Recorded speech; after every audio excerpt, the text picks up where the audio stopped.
Well, what a spread to start this Foodie Friday here on A Cup of Joe. Rawle Annandsingh is now fully booked for the rest of the season. Every Friday he'll be right here, along with his chef, who is in the background. Angelo Balwant. Angelo Balwant. Oh, yeah. Guys, welcome to it. And first starting off sharing a cup with one of the local bloggers here in TNT. The Foodie Friends will be dropping by every Foodie Friday. And Rawle Annandsingh, a old Fatima boy. Yes, I am. And very still active. I think Fatima is one of the schools that has such a very active, loyal, old school, old boys association. Indeed, Joel. Yeah. Well, first of all, thank you for having me on Foodie Friday. I'm happy to kick off your new season. You kicked it off. And in fine style as well. Because if masterfully prepared by Angelo. If you get me started, we stop talking and I head straight. So let's talk quickly. Yeah, so, Fatima Old Boys Association, as you rightfully said, is one of the more active past students associations in the country. We host events almost every other month. Yeah, whole year. And our events are not only fundraising, but they also focus on the camaraderie aspect. Right. To engender that brotherhood amongst the past students, and also to provide that sort of leadership and mentorship for the young and upcoming boys. Right. When did you become a foodie, or did you always have that love for food? Yeah, I think like most Trinbagonians growing up, it started at the family, and having that Sunday lunch that we all look forward to, sitting around your dining table with your family and friends there. So that's definitely where it started. My family is cosmopolitan, and multi-religious as well. So different backgrounds. So therefore different influences, different flavors, different tastes. A melting pot. Yes. And that's definitely where it started. And then when I left Trinidad, I went on to pursue tourism and hospitality management in Florida. Right. And I sort of honed my skills there. So I worked for close to 7 years in the hotel industry, in the restaurant industry. So my professional and educational background is in that field. Right. So food was always a very important part of my life. When I returned home, however, I became a serial entrepreneur. I was involved in various ventures over the years. And maybe about 2 to 3 years ago, I got back to my roots. I rediscovered food and my passion for it.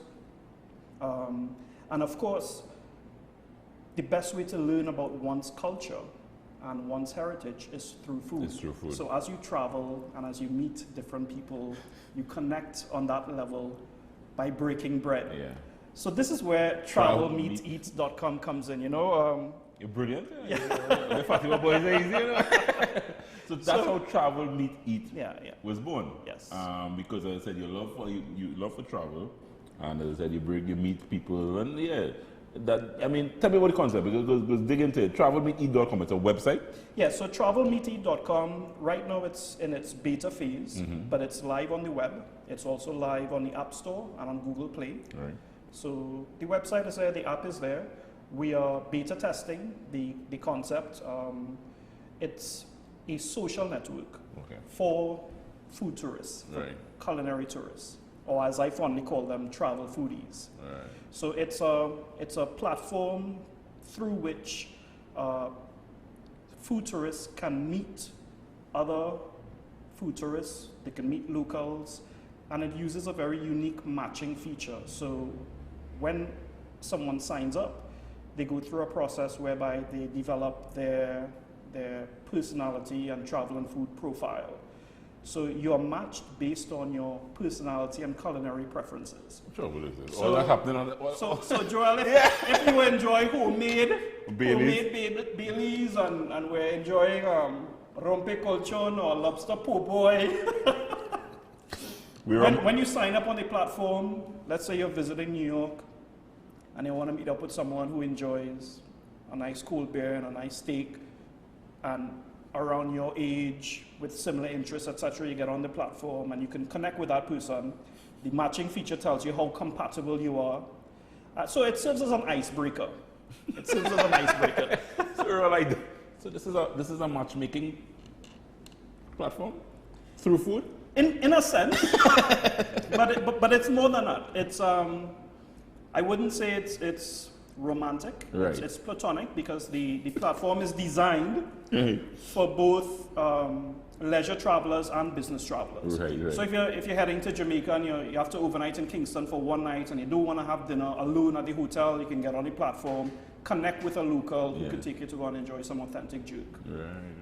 So it's a way for travelers to get out there because oftentimes, at least in my travels, I find that when you visit a destination, if you don't have a friend or a family member there, you're sort of fearful and you'd see.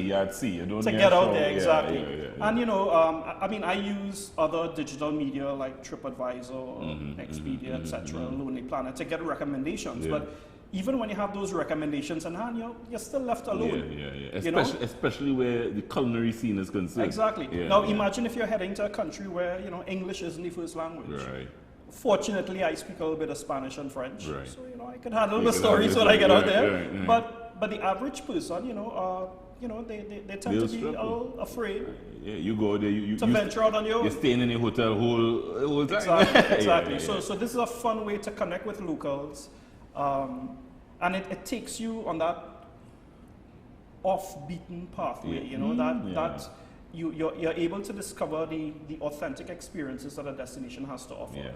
So if we bring it into the local context, when I host travelers from abroad in Trinidad, I wouldn't take them to an established restaurant, let's say in one of the popular venues. Right.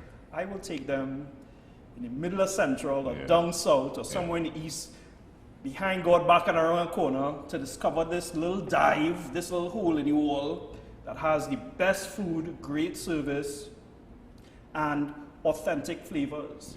And then you get the stories behind it. So recently in my travels heading to Manzanilla, I discovered a street side vendor called Budao. And he lives on the land and he lives off of the land. Right. So he catches his own fish, he catches his own oysters, crab, lobster, and he cooks all of that roadside. And so it's those type of experiences that we want to fully develop, and that's where I see food tourism, especially in the local context, as we gradually wean off of our over-reliance on oil and gas. Tourism and as a subset, food tourism is the obvious choice to take us into the future. You think we're seeing that holistically though? We need to, so. I think we've waited far too long, that we should have already been there. In times of plenty, we should have used our resources when we had them to fully develop our tourism product. But it's not too late. Globally, there are close to 1.2 billion travelers globally, and that's projected to grow by 3% to 1.8 billion by 2030. Of that number, approximately 77% consider themselves to be culinary travelers. So we're talking hundreds of millions of people that are traveling the globe every year looking for the next best rompe colchon or lobster po' boy. Brother, you see how I don't know what in front of you. Travelmeeteat.com. Do check out the website.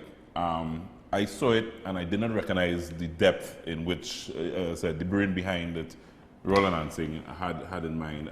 Fantastic concept. Travelmeeteat.com. Let's tell me because I'm hungry. Tell me what you brought here. So our starter dish is it's called rompe colchon. It's loosely translates into mattress breaker. it's a Venezuelan aphrodisiac. You serious? Yeah. So it's a very popular dish on the streets of Venezuela, especially when you visit Margarita. Right. Seafood. A nice blend of seafood. It's cooked, so it's not raw. So when you think of not ceviche. It's not right. So ceviche, I actually enjoy ceviche. I do as well. Can I start digging while you explain? Yeah, definitely. By all means. So I'm seeing mussels. I'm seeing this has to be mussels, octopus. shrimp, lobster, calamari. It's all in there. So this is like a street food in Venezuela. Oh yeah. And wow.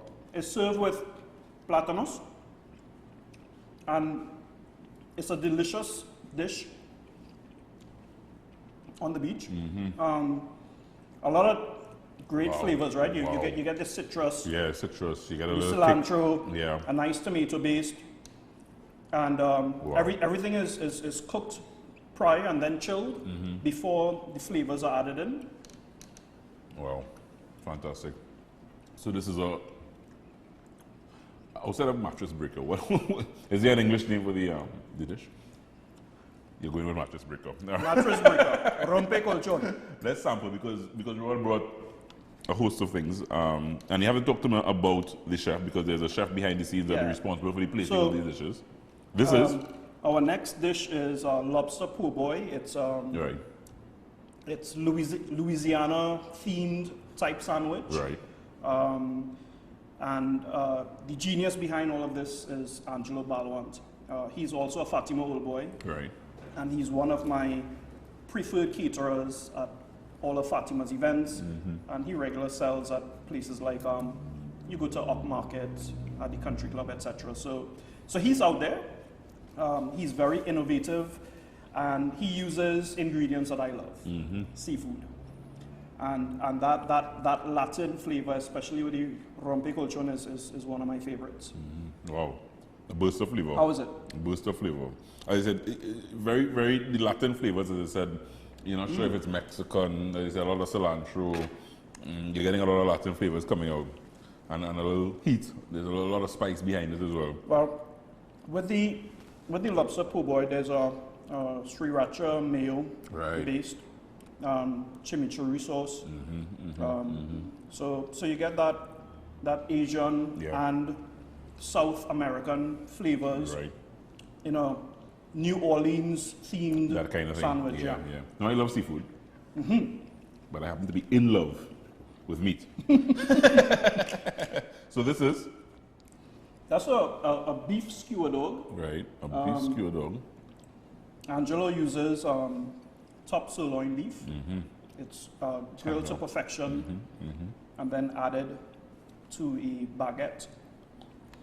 Is this the same thing in here? Yes, so the beef has just been pulled off of the skewer. That's usually still with the extra with an extra skewer. Exactly. Wow. Delicious.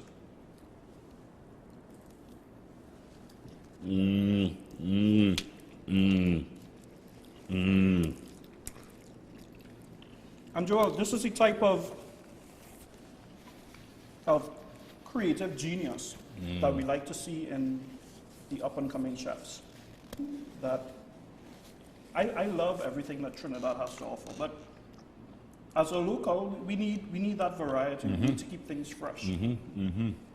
And the beauty about traveling is that you bring back home food souvenirs, the little snippets from your travels that you're able now to infuse into your dishes and make it your own. Yeah. And that's the brilliance behind what Angelo Balwant does. I want to congratulate Angelo. Angelo has to drop by here at Aroma and do a dinner. I'm going to be the first to book a seat. Yeah. No, for sure. Fantastic flavors. I want to thank both Angelo and you, Rawle, Thank you for very dropping much, by Rawle, this morning and for getting having things me here. started this morning on the Cheers show. to the season. TravelMeetEat.com, Rawle Annandsingh. Please check it out.